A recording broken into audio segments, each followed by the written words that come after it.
হচ্ছে আপনাদের দেখাচ্ছে, এটা হচ্ছে পতাকা ওদের ফ্ল্যাগের গান। ভাবুন, নৈরাজ্য সৃষ্টি করতে এসছে বাংলাতে, এবং বাংলাতে যেভাবে 34 বছর শাসন করেছে তারই নিদর্শন এগুলো।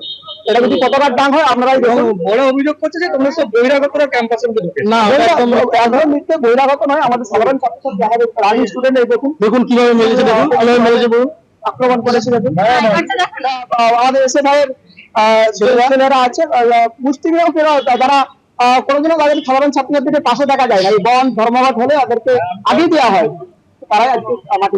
যাদবপুর কাণ্ডের প্রতিবাদে এসএফআই ডাকে সমস্ত বিশ্ববিদ্যালয়ে আজকে ছাত্র ধর্মঘট। আর তারই মধ্যে সকাল সকাল মেদিনীপুর কলেজ, যেখানে টিএমসিপি বনাম এসএফআই একেবারে মুখোমুখি সংঘর্ষের ঘটনা ঘটলো, হাতাহাতি ঘটনা ঘটলো।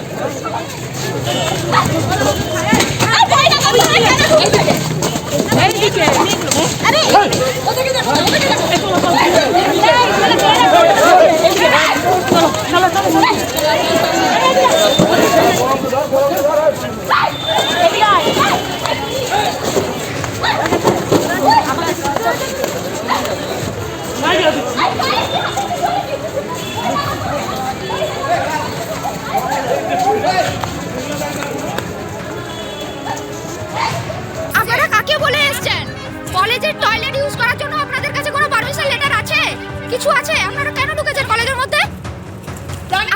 বলুন, কেন আপনারা কলেজের মধ্যে ঢুকবেন? কেন? কার পারমিশন নিয়ে কলেজের মধ্যে ঢুকেছেন আজকে? কি হলো? আপনারা একটা কথাও বলতে পারছেন না?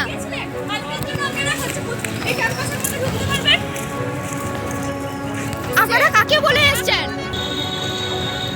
সৌমেন চক্রবর্তী আমাদের প্রতিনিধি রয়েছেন আমাদের সঙ্গে। সৌমেন, আজকে একেবারে ঘোষিত কর্মসূচি ছিল এসএফআই এর, যেখানে সমস্ত বিশ্ববিদ্যালয়গুলিতে তারা ছাত্র ধর্মঘট পালন করবেন, এমনটাই তারা ঘোষণা করেছিলেন। তারপরও সকাল সকাল কি ঘটলো মেদিনীপুর কলেজে? একেবারে দেখো, যেই ছবি আমরা দেখি বা দেখা বোঝা, সকাল 8:10 সকাল 7:30 থেকেই কিন্তু এসএফআই সমর্থকরা মেদিনীপুর কলেজের 1 নম্বর গেট এবং সাইকেল স্ট্যান্ডের যে গেট, এই দুটি গেটে কিন্তু দাঁড়িয়ে পড়ে এবং যে সমস্ত ছাত্ররা কলেজে ঢুকছিল তাদেরকে তারা বলেন যে আজকে ছাত্র ধর্মঘট রয়েছে, ক্লাস হচ্ছে না, যাওয়ার দরকার নেই। ঠিক 8:10 নাগাদ আমরা দেখি টিএমসিপির জেলা সভাপতি রবীন্দ্রনাথ ঘোষ, তার নেতৃত্বে বেশ কিছু টিএমসিপির কর্মী সমর্থক তারা মেদিনীপুর কলেজের 1 নম্বর গেটে আসে এবং তারা এসএফআই সমর্থকদেরকে সরিয়ে দেয় এবং এসএফআই যে সমস্ত ফেস্টুন ফ্লেক্স লাগানো ছিল গেটে সেগুলো খুলে দেয় এবং পরিষ্কার জানিয়ে দেয় কোনো ধর্মঘট মানা হবে না। এবং এখান থেকেই কিন্তু দুপক্ষের মধ্যে বচসা, কথা কাটাকাটি এবং তারপর দেখি ক্যামেরার সামনে তুমুল মারধর শুরু হয় দুপক্ষের মধ্যে এবং দুপক্ষের মধ্যে সংঘর্ষে দুপক্ষের মোট 3 জন জখম হয়েছে বলে আমরা জানতে পারছি। এবং এসএফআইয়ের যেমনটা বক্তব্য যে টিএমসিপির বেশ কিছু বহিরাগত তাদেরকে নিয়েছে টিএমসিপির জেলা সভাপতি রবীন্দ্রনাথ ঘোষ, তিনি হামলা চালান এবং রবীন্দ্রনাথ ঘোষ তিনিও বহিরাগত, এমনটাই কিন্তু দাবি। যদিও টিএমসিপির বক্তব্য যেখানে বহিরাগত বা কে কলেজ স্টুডেন্ট সেটা ব্যাপার না, তাদের বক্তব্য সবাই কলেজ স্টুডেন্ট ছিল, কিন্তু তাদের শিক্ষামন্ত্রীর ওপর হামলা হয়েছে, তাই তারা কোনোরূপ ধর্মঘট মানবে না। আর যেহেতু উচ্চ মাধ্যমিক রয়েছে এবং গোটা ঘটনায় এসএফআইয়ের আরেকটি মারাত্মক অভিযোগ রয়েছে যে পুলিশের সামনেই গোটা ঘটনা ঘটে, কিন্তু পুলিশ সূত্রে যেমনটা খবর যে তারা ক্যাম্পাসের মধ্যে ঢোকার মতো অনুমতি পাননি, তাই ক্যাম্পাসে ঢোকেনি। যদিও এসএফআইয়ের আরেকটা বক্তব্য সকালবেলায় ছিল যে পুলিশ সকাল থেকেই নানান অজুহাতে ক্যাম্পাসে ঢুকছে, অনেক সময় টয়লেট করার নাম করে, বাথরুম করার নাম করে। এসএফআইয়ের দেওয়া একটা ভিডিও, যেটা কিছুক্ষণ আগে আমরা দেখালাম, বেশ কিছু মহিলা পুলিশ কর্মী তাদের ভিডিও তোলে এসএফআইয়ের কর্মীরা এবং তাদের বক্তব্য যে এই সমস্ত মহিলা পুলিশ কর্মীকে ক্যাম্পাসের মধ্যে ঢুকিয়ে দেওয়া হয় একটা ভয়ের বাতাবরণ সৃষ্টি করার জন্য। যদিও কলেজের টিআইসি বা কলেজ কর্তৃপক্ষ তাদেরকে কিন্তু কলেজে ঢোকার কোনোরূপ অনুমতি দেননি। এটা কিন্তু এসএফআইয়ের দেওয়া ভিডিও, কিন্তু যদিও তারপর থেকে আমরা দেখি পুলিশ কিন্তু ক্যাম্পাসের মধ্যে ঢোকেনি।